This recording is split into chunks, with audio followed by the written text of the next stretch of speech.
વડોદરા મહાનગરપાલિકા ખાતે દર મહિને સાંસદ ધારાસભ્યો સાથે પાલિકાના અધિકારીઓની સંકલનની બેઠક મળતી હોય છે। આજે સંકલનની બેઠકનું આયોજન કરવામાં આવ્યું હતું, જેમાં સયાજીગંજના ધારાસભ્ય કેયુર રોકડિયા દ્વારા પણ પોતાના વિધાનસભા મત વિસ્તારના વિવિધ પ્રશ્નોને લઈને રજૂઆત કરવામાં આવી। તેઓ દ્વારા ખાસ કરીને તેમના વિધાનસભા મત વિસ્તારમાં જ્યાં પાણીની લાઈન તો નખાઈ ગઈ છે, પરંતુ કનેક્શન આપવામાં નથી આવ્યા, તેને લઈને પણ રજૂઆત કરવામાં આવી। સાથે જ સયાજીગંજ વિધાનસભા મત વિસ્તારમાં સ્પોર્ટ્સ કોમ્પ્લેક્સ બનાવવામાં આવે, ઝેન ગાર્ડન બનાવવામાં આવે, સ્વિમિંગ પુલ બનાવવામાં આવે તેવી અલગ અલગ રજૂઆત કરી હતી। તેમના વિધાનસભા મત વિસ્તારના જે લોકો છે તેમના પ્રશ્નોની રજૂઆત પણ તેમણે આ સંકલનની બેઠકમાં કરી છે।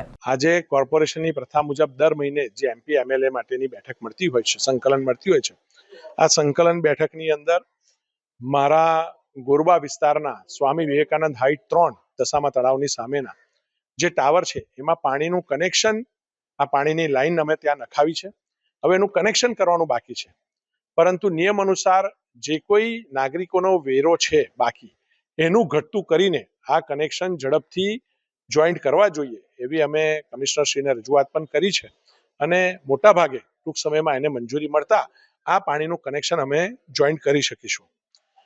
વડોદરા શહેરની અંદર ઉત્તર ઝોનની અંદર જે ભૂખી કાંસ પસાર થાય છે, આ ભૂખી કાંસના સંદર્ભની અંદર પણ એક અલગ પ્રકારનો સ્ટડી એ કરાવવામાં કોર્પોરેશન દ્વારા આવ્યો છે અને એના આધાર પર ભવિષ્યમાં ઝડપથી ટેન્ડરિંગ પ્રોસેસ થાય અને એ વિસ્તારનું પાણી ઝડપથી વિશ્વામિત્રીમાં વહે એના માટેની અલગ પ્રકારની આખી કાંસ ડિઝાઇન કરીને એનું ટેન્ડર કરવું જોઈએ એવો અમે પ્રસ્તાવ મૂક્યો છે।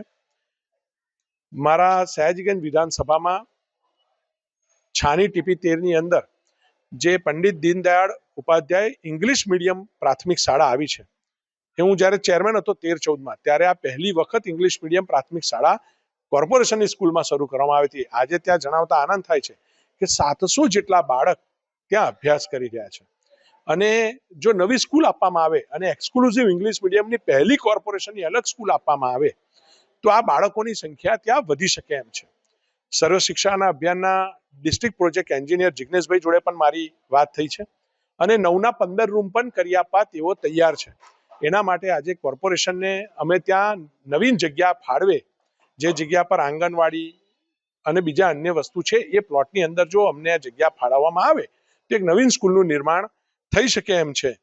તો આવી અમે અનેક રજૂઆતો કરી છે। જે પાછલી અમારી રજૂઆત હતી કે છાણીના કેનાલના પેરેલલ લિનિયર પાર્ક બનાવવું, ઇસ્કોન હાઇટ્સ ગોત્રીની બાજુમાં એક સ્પોર્ટ્સ કોમ્પ્લેક્સ બનાવવું, ઇન્ટરનેશનલ કક્ષાનો સ્વિમિંગ પુલ બનાવવો અને ગોત્રી મેઇન રોડનું શાક માર્કેટ ત્યાં શિફ્ટ કરવું અને બીજો ઝેન ગાર્ડન ગોરવામાં બનાવવાની વાત છે। તો અનેક રજૂઆતો અમારા દ્વારા આજે પણ કરવામાં આવી છે। જે ગોરવા ઉંડેરા કરોડિયા આ ભાગની નવી ડ્રેનેજ લાઈન છે, જે 100 કરોડના ખર્ચે જેનું કામ ચાલી રહ્યું છે, એનો વર્કનો પ્રોગ્રેસ રિપોર્ટ પણ આજે લેવામાં આવ્યો છે। એમપી એમએલએની ગ્રાન્ટના જે 80-20ના કામો છે એ 80-20ના આરસીસી રોડનો ઇજારો પૂરો થઈ ગયો છે, તો ઇજારાને એક્સટેન્શન કરવાના પણ કામની વાત આજે અમે અહીંયા મૂકી છે।